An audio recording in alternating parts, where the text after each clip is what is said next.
할렐루야, 오늘도 주님과 동행하는 행복한 하루 되시길 축복합니다. 오늘 큐티 본문은 욥기 34장 1절에서 15절 말씀입니다. 오늘 큐티는 공의로우신 전능자라는 제목으로 함께 묵상하겠습니다. 말씀 질문입니다.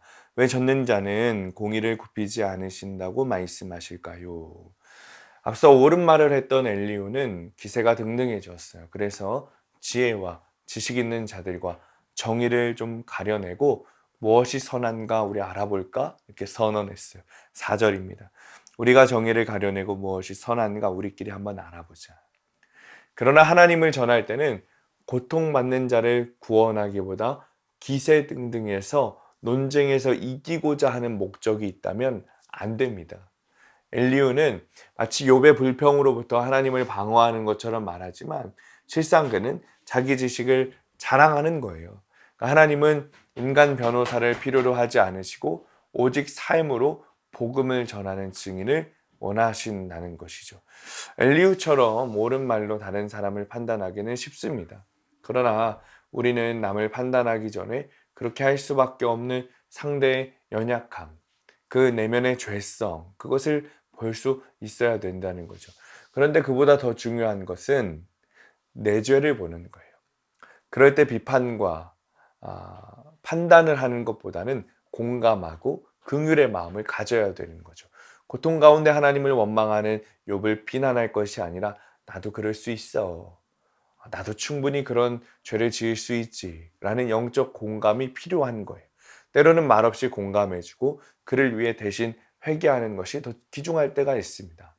하나님에 대한 엘리후의 고백처럼 하나님은 전능하신 동시에 공의로우신 분이세요. 12절에 진실로 하나님은 악을 행하지 아니하시며 전능자는 공의를 굽히지 아니하시느니라. 그러니까 이렇게 완전한 능력으로 부족함 없는 공의의 하나님을 깨달은 사람은 자신의 부족함과 죄를 볼 수밖에 없습니다. 인간은 누구나 능력도 부족하고 공의도 결핍될 수밖에 없는 존재이기 때문이죠. 따라서 자신의 부족함을 아는 사람은 남에 대한 책망을 자신에 대한 것으로 듣는다는 거예요. 그래서 상대방의 처지와 연약함을 먼저 생각하고 무너질 수밖에 없는 인간의 처지를 인정하는 것이죠. 적용 질문입니다. 나는 나의 하나님을 지식으로 증거합니까? 아니면 삶으로 증거합니까? 두 번째, 연약하여 넘어지는 지체를 보고 나의 연약함을 깨달은 적이 있습니까? 오늘의 원포인트, 연약함을 공동체에 내어놓아야 합니다. 하나님의 말씀보다 늘 내 생각이 앞서는 나는 주님 손에 맡겨야 합니다. 내 생각을 주장하려고 말씀을 이용하는 그런 못된 행태를 버리고 이제는 하나님의 말씀이 나를 이끄시도록 끌고 가시도록 해야 하는 것이죠.